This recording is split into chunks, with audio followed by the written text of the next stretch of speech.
अच्छा आई हम भोजपुरी गायक विकास पांडे विश्वासी सबकर पैर छुके प्रणाम करतनी। बहुत ही खूबसूरत कलाकार हमनी के आज बाबा कीनाराम म्यूजिक एंटरटेनमेंट चहनिया के पावन पवित्र धरती पे जौना के सौजन्य से हमारी गीत और वह सब के सुने के मिली। बहुत खूबसूरत कलाकार बेंजू पे संगत करतनी हमार बड़ भाई जवाहिर लाल जी, हारमोनियम पे संगत करतनी हमार बड़ भैया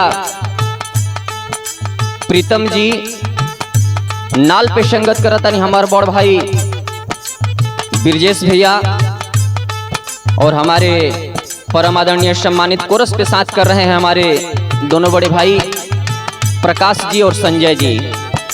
आई एगो छठ का मैटर गावतानी जौना छठ के मैटर में हमेशा मेहरारू अपना मर्द के प्रेरित करे नी सा कि ए राजा जी हई त्योहार आइल बा, हई तीज आइल बा, हमारा के रउआ करे दी। लेकिन ई मैटर में परम आदरणीय बक्सर आरा जिला भोजपुर के पावन पवित्र धरती से लेखनी कैले बानी जीतू बाबा। एगो मर्द अपना मेहरारू से कहताने कि सुना हई छठ के पर्व आइल बा तो आर संगे हम बानी, जवन कहबू तवन करब।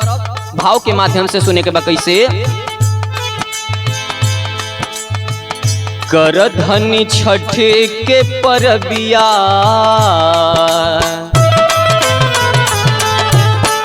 कर धनी छठ के परबिया जिनगिया गुलजार हो जाई हो।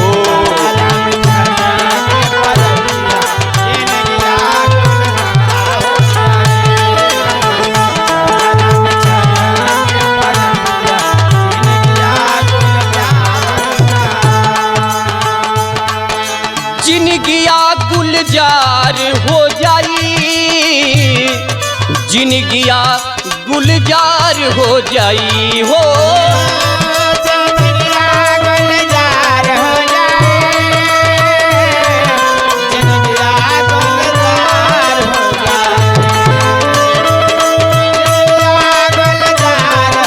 क्या बात है?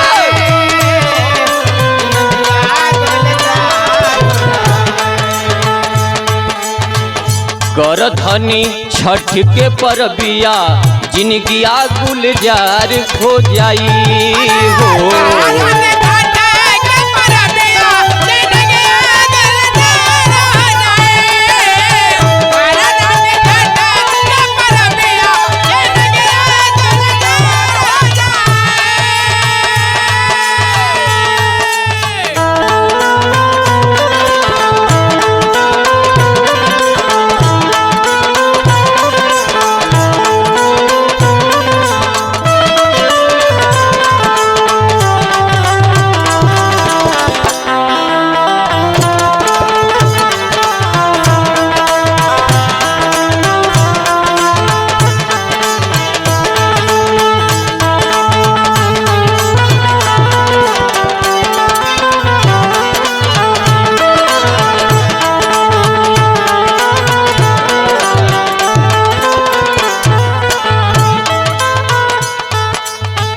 आगे उमरद अपना औरत से कह तरीका जोड़े कल सूप दौरा लाइव हम बाजार से, जोड़े कल सूप दौरा लाइव हम बाजार से, जोड़े कल सूप दौरा लाइव हम बाजार से। चौमुख दियरी कलसा की नब कोहार से, चौमुख दियरी कलसा की नब कोहार से, चौमुख दियरी कलसा की नब कोहार से। जोड़े कल सूप दौरा लाइव हम बाजार से, चौमुख दियरी कलसा की नब बाजार से हो, की नब बाजार से। संगे चलब पेन्ही के पियरिया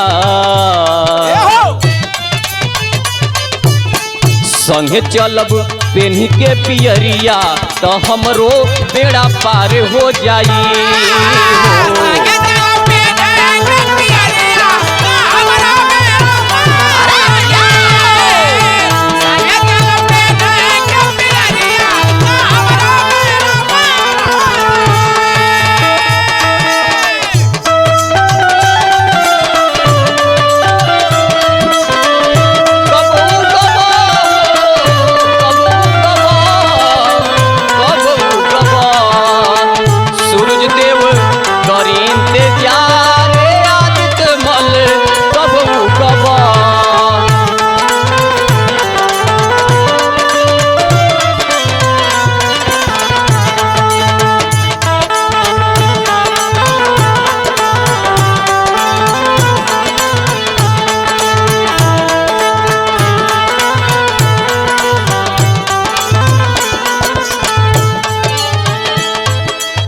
आगे वाला भाव में कहतड़े का सुन ले बानी छठ माई के महिमा महान हो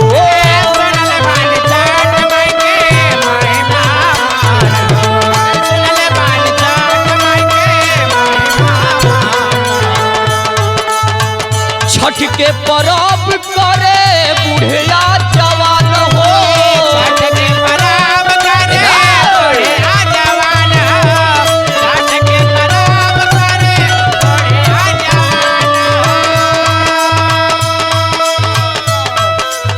सुन ले बानी छठी माई के महिमा महान हो छठ के परब करे बुढ़िया जवान हो अरे बुढ़िया जवान हो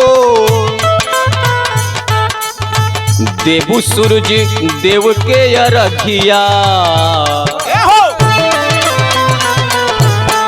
देवु सूरज देव के अरखिया सपनावा साकार हो जाई हो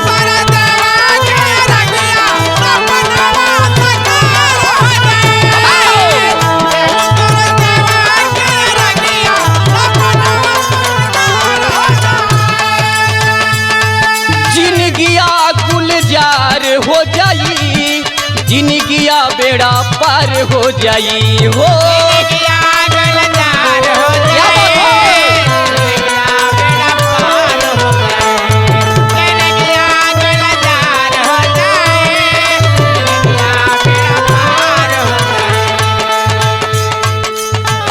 कर धनी छठ के परबिया कर धनी छठ के परबिया सपनावा साकार हो जाई